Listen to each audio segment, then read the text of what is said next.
Solid chunks of aluminum. Billet, man. Pure glory. And we got a little more CNC blocks. You gotta check out how many I got in stock. It's sickening. They're really super sexy. A lot of people are interested in what is turbo surge and how do I see it? Let me show you exactly what is going on and how fast the turbo speeds up and slows down in tenths of a second.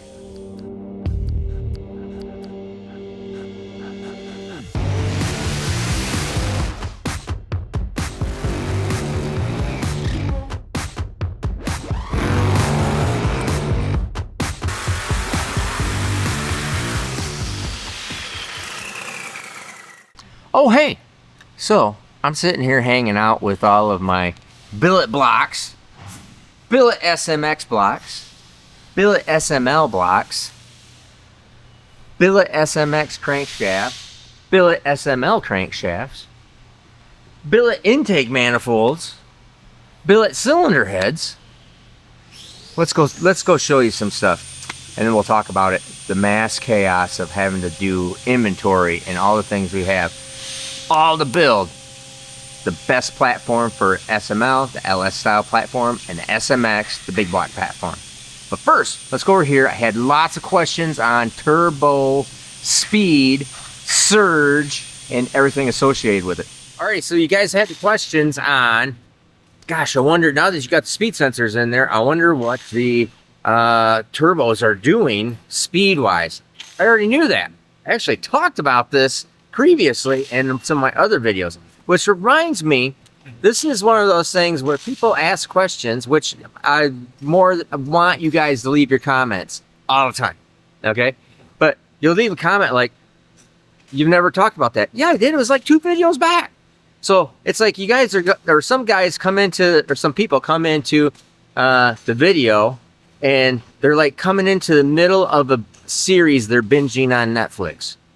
And they go, well, I don't understand. What happened there? I don't know. Go back. Go back to the beginning and you can see. There's lots of videos, lots of stuff in where I'm talking about. So a lot of times I'm just talking because this is the next in the series. You see what I mean? So anyways, what I did do is I always had speed sensors on the Heart 110 turbos. And so I have really good data off of that. And I have good data off of these turbos with it surging too. But it does a really, really clear picture of exactly what the turbos are doing. And the turbos speed up, slow down. It's not just a matter of, remember, surge is the turbos are, both turbos are moving more air into the engine than what the engine can take. It will not take that much air. Okay, so just like as you imagine, it's similar. Imagine hitting a baseball bat on the ground.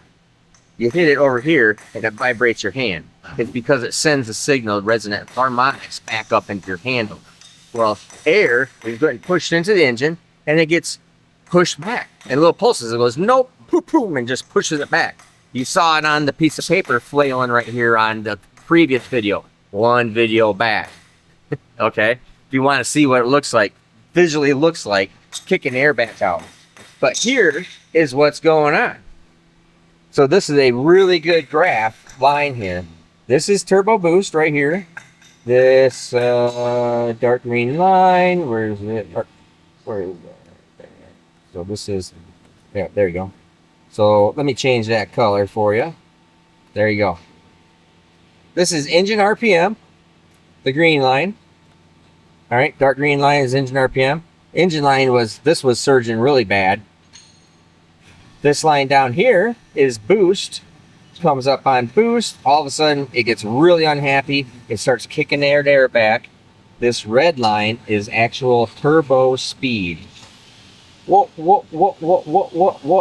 Now, to give you the right numbers here, in this application, this is just my deal, okay? That turbo was spinning 50,723 RPM at 1.29 seconds. Okay? And by 1.05 seconds. So 0.2 of a second later, it's spinning 46,814. So basically 4,000 RPM swing. So that turbo impeller right there is speeding up, slowing down. Think about what is involved in making the turbo do that. 4,000 RPM. That's just straight out that wheel, 4,000 RPM. That's the numbers that we're looking at. That's what we're solving with the gates. If you haven't seen the gates, go back one video. You see how we're fixing the surge with these boost gates from TurboSmart, and still using the hot side TurboSmart CO2 gates. It's really interesting. So now back over to CNC stuff and all the billet glory. Alrighty, so now to clarify, we'll go over there and we'll look at one of the blocks that are in the machine. Now all of these blocks, this is one that is in process. Also wanted to tell you, so you can see here, and people think that, oh, you've had the machine for a long time, you're probably knocking out a lot of blocks. No, it takes a really long time, and we're figuring this thing out and figuring out procedures. You can see here it was, this is a SMX water, and you can see no lifter holes, the ends of the block aren't done. That's what we're going to go over there and look at on the machine and see one of the other blocks cutting. So as of to date, we have made one finished block, and then these other 3 blocks in this process. We've made heads. That's not a problem. Made a lot of heads actually, but the blocks we're working our way through. So we're getting close to having these things done. I do not have these sold yet. Hint, hint, if you guys want to buy. We're not building the SMLs in-house. If you remember, we did the hydroplane video, and I showed you that Schaller and Schaller were doing the SML blocks for me. We're going to take that over, but I already had these in process with them, and then we're going to end up building those in-house just like we build the SMXs. So these are in process. These are actually all blocks that were already done to this point when Tom Bailey had the machine. Okay, so we have these blocks. We have made our very first block that I have sold, and then we're in process on the next 3 blocks that I do not have sold, and we're just putting them into inventory. And then we have all of these that are there. So these are SMLs. Now these ones are finished machine, waiting for sleeves, bearings, studs, everything else. These 2 SML blocks are complete. They're done. We have cylinder heads. We have billet crankshafts back there for them. I have more billet crankshafts on the way. It's insanity, all so we can have all these parts.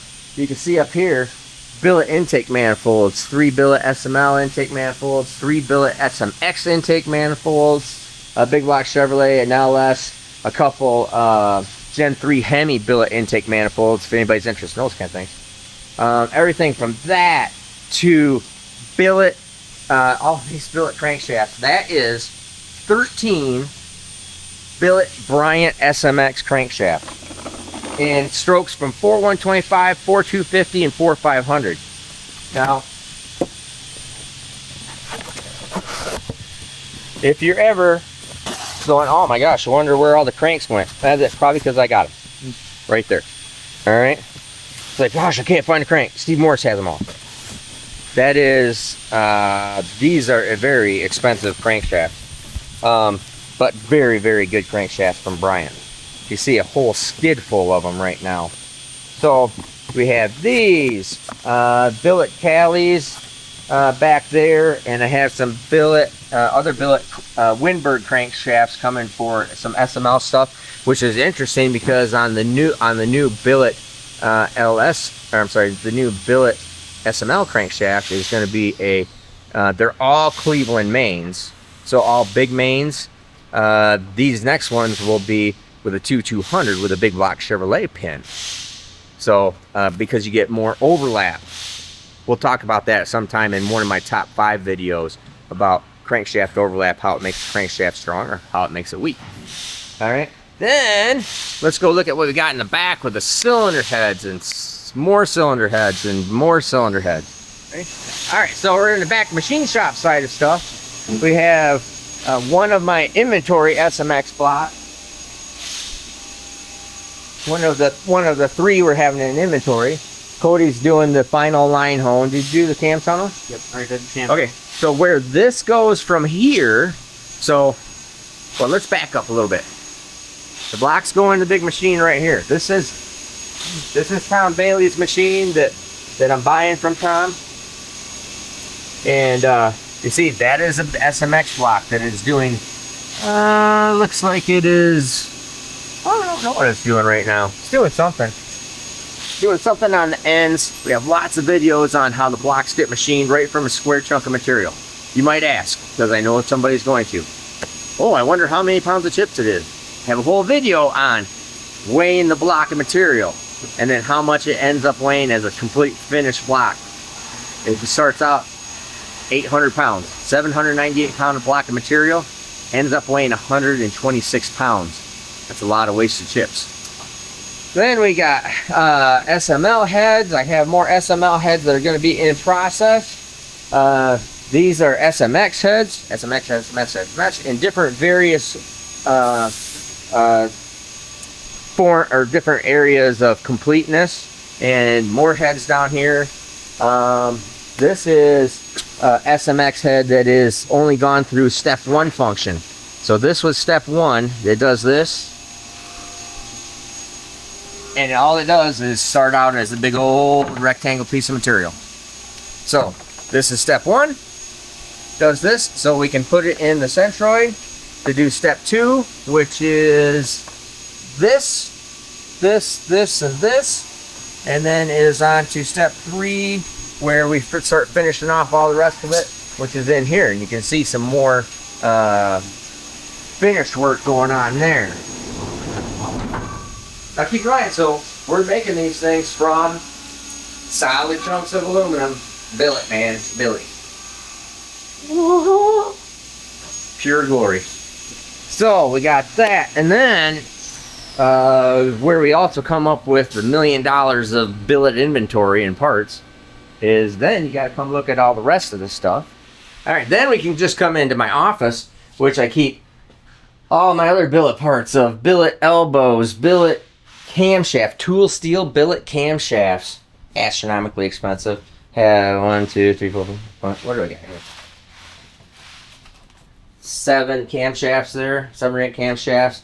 Billet connecting rods in stock, different forms there. Billet steel connecting rods too, for two sets of those, which is an interesting combination too, for more of the endurance, because the SMX and the SML built for endurance, not built for 5 seconds at a time, built to be really fast at 5 seconds at a time, but also drive, sand dunes, power boats, anything that you want to do with them, built for endurance.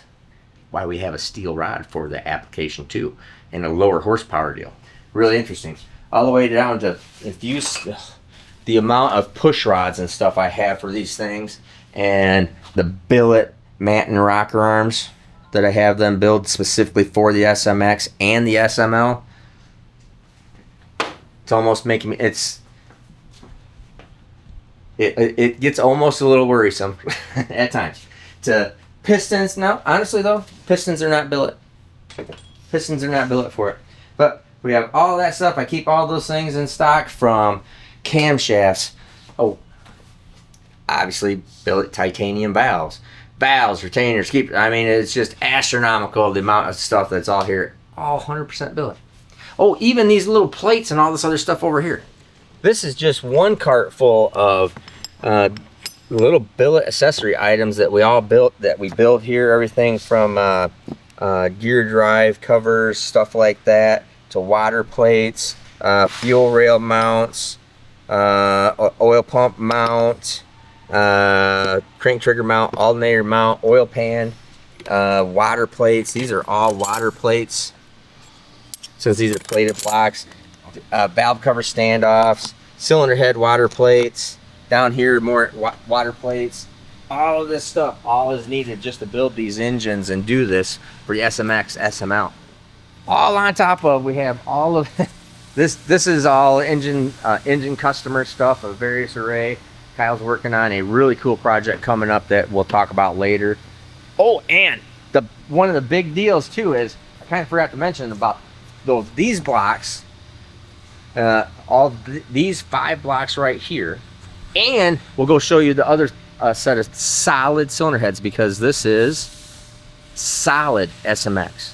Let me show you all about that deal. So not a water jacketed version, but solid versions. I'll tell you what those are for. But first, you gotta check out this little small block Ford that Kyle is working on the dyno. It's pretty cool. Hey everybody, you're at Steve Morris Engines. This here is a small little precision twin turbo small block Ford. So then, since this is a small block Ford, to turn this over to the Steve Morris Engines protege. That's right. Small block Ford, man. The up and comer. So, but it is a carburetor, so it's partially lost. But this is this is something that we built a long time ago, and it used to have a sniper on it, Holly Sniper. He had also, we tuned it, but like most snipers, especially the old ones, they had all sorts of problems all the time. He got frustrated with it, and I said, dude, just go ahead and put a carburetor on. And this is in a truck, right? 80s Correct. truck? Yeah, this is in, 80s F-150. 80s 150, yeah, 80s F-150.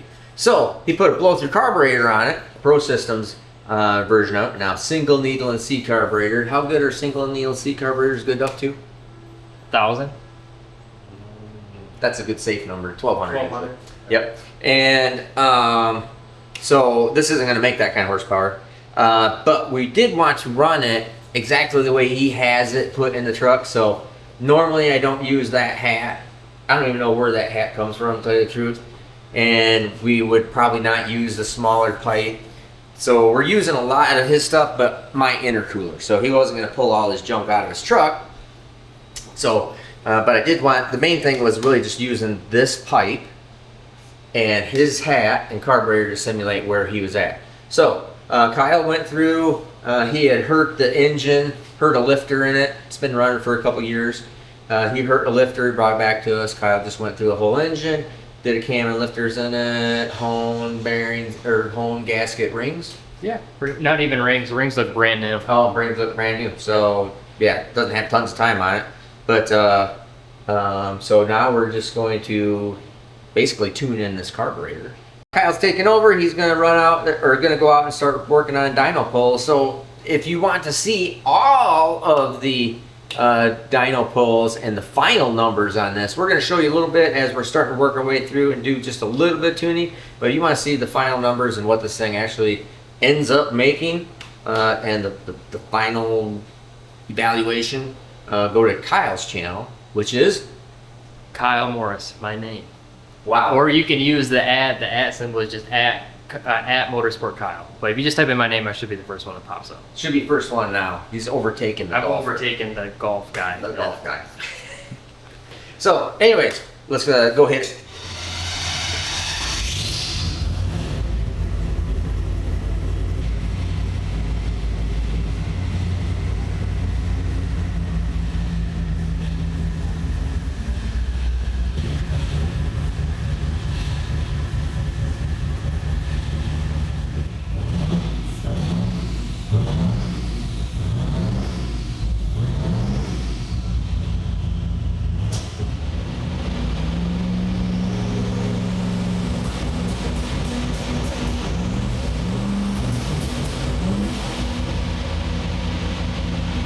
Well, that's a good first start, I guess. You can check the cap and rotor, that stuff. It's got new plugs in it, right? No, We didn't put new plugs in it? we didn't have any. I just used the ones that were in it. Look good, so. Let's check that all out first, but typically sounds like a lean sneeze. So, if that's on the tip end, you never made it to wide open throttle? No, yeah, it's still tip in part throttle.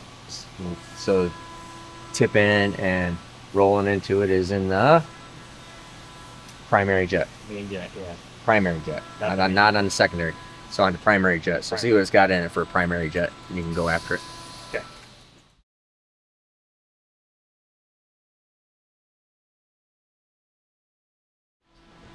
All right, so you guys saw me in there. I've changed the main jets. I checked our cap and rotor, made sure that that's all good.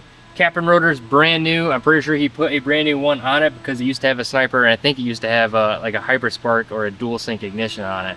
So brand new cap and rotor, brand new distributor. That looks all good. Changed the main jets in it. So it had 80s in it, and I've now gone from 80s to 84s, and it'll be interesting to see if this fixes it or not. I don't know. I have no clue.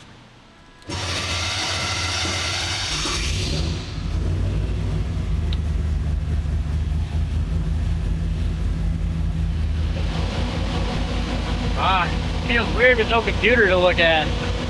It's like, I don't know what to do with my hands or where to look.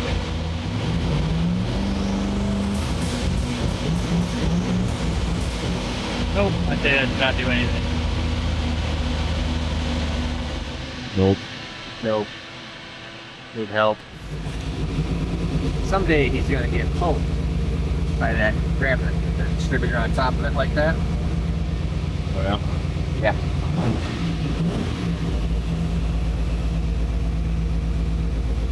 And now this thing is revved right up. Got to turn the idle down. It sounds good.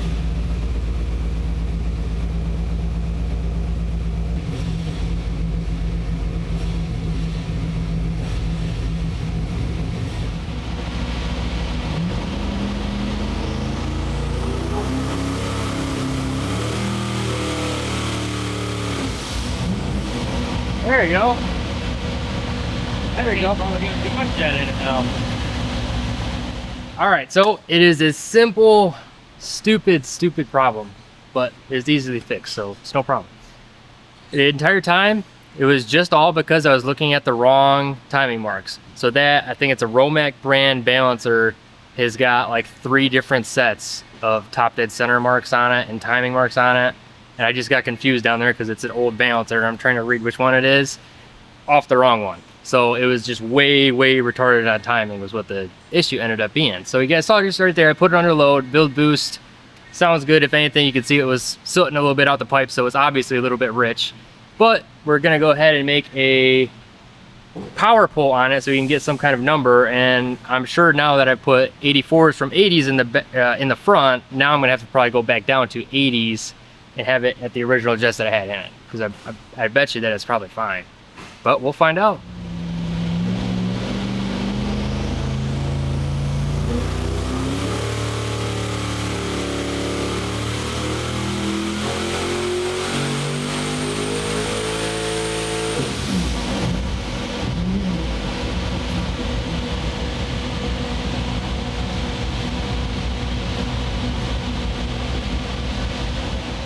All right, 883. So that's, I mean, that's pretty decent. Still heating up those poor Chinese. Flame on those. Oh, was there? Yeah, a little bit. Really?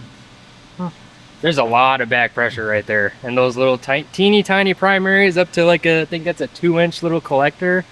Yeah, that thing's getting choked down. But yeah, 883 is 6288. The only reason I stopped revving up right there is because that's where we have the dyno actually programmed to stop it from RPMing. So it just held it right there, which is fine. We can go back and change that, no big deal. Plenty of torque on tap. Let's take a look at our graph. Yeah, completely flat power curve. I mean, it's steady out there, but with the lobe separation and how big this cam is, and with the heads and the intake and the turbos that are on this engine, this is doing exactly what I figured it would be doing. And given that it's a street car in a truck, I'm sure he's going to be more than happy that it makes literally the same power at 5250 basically as it does at 6500. So that's a pretty nice power curve. It's not like some like our typical race engines that we do where it's just, you see it just climbing. Torque curve is still hanging in there plenty. I'm sure a lot of that has to do with the camshaft selection that I picked out for this engine as well. Really good looking graph so far. I'm gonna go ahead and look at spark plugs. This is, I've now put 3 more degrees in it, 2 or 3 more degrees. It's hard to say what's 2 and what's 3 on the balancer. but it's 2 or 3 more degrees, so I'm gonna have to look at the spark plug to make sure that that's all good. I think that this is probably gonna end up being where our final numbers are on pump gas. So I'm gonna talk to Jerry, see where he's at, because I know that he wants to make more horsepower than this. So I gotta call Jerry, we'll see what he has to say, and then we'll move on from there. All right, so you guys saw our pump gas numbers on 10 PSI. Jerry, funny enough, was just stopping by, so I said, hey, this is where we're at, and he says, we need to make 1,000. So I've now bumped it up with 3 PSI on the dome, so we're gonna have hopefully like 13 pounds, and that should put us over 1,000. So I've knocked the timing back down a little bit, so instead of at 28, now we're at 23, 24-ish. So we'll see what it does. I'm hoping that we'll get 1,000 on the first pull, but you know how these things go.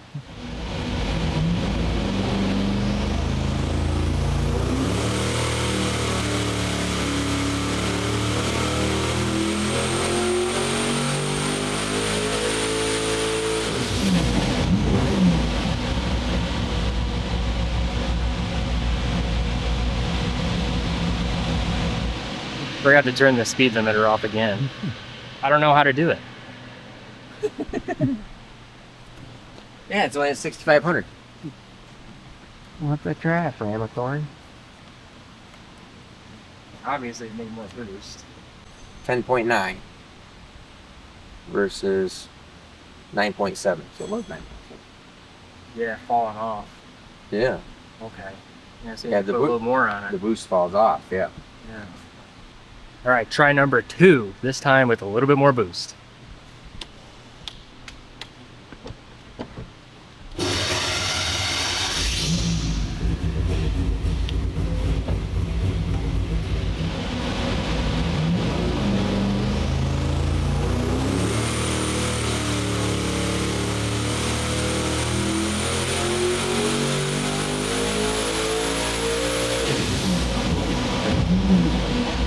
There we go. Second time's a charm, isn't that what they say?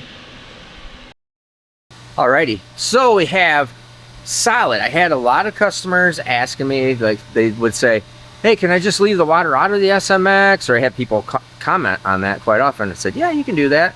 So you really should build a solid one, you know, for tractor pulling, tractor truck pulling, no prep, whatever kind of application they want to use it in. And we could even make it potentially a little stronger and cheaper. No, same price. But it just is what it is, because the material all still costs me the same. It's a little bit less machine work time, but these are solid SMX heads. And what would we call it? We would obviously call it right here, the SMX solid. So all the exact same functions, same valve frame, everything is exactly the same. Instead of plating and building plates out on stuff, we scalloped it along. They're really super sexy. Still uses the bulletproof Manton valve train system. Everything we got figured out through there. Piston rod, crankshaft, all that other stuff. These heads are in final process right now, where they're going to be getting valve jobbed. Seats are in, guides are in, all that good stuff there. And then these blocks, you can see, are different in that they obviously don't have the plating. They're solid. So we've added a little bit of material here and there on some spots that we had to get rid of to do the water jacketing, but otherwise identical. So everything's interchangeable, internal parts wise, all that kind of stuff. But the SMX solid engines for no prep kings, no prep racing, anything you guys want to use it for. Like I said, tractor pulling, truck pulling, anything that doesn't require water for cooling. But it still is outside the water. All the parts are still built for endurance and really made to be lasting longer than having to rebuild every 5 seconds, you know, or every pass or 2 passes or 10 passes, whatever it is. You know, so that is what we got working here. So I think that is it for right now. All right, so I'm gonna close this video off. I want to let you guys know that I appreciate all of you. Like, subscribe, share, all that kind of stuff. We are gonna be racing next weekend at the NMCA Norwalk race. So depending on where you're looking here, and remember, Oh, I had somebody tell me, they go, man, how does Steve have any time to build engines for all the videos he does? I'm videoing what I'm working on. So I'm more like a documentary than entertainment. I just happen to be really entertaining. But I'm more of a documentary of just videoing, showing you what I'm actually working on the time that I'm working on it. We don't go out, hunt around, trying to find content and do all sorts of bullcrap like that. I'm just showing you what I'm doing. So anyways, like, subscribe, go over to Kyle's channel, give him a little bump there, and catch you on the flip side.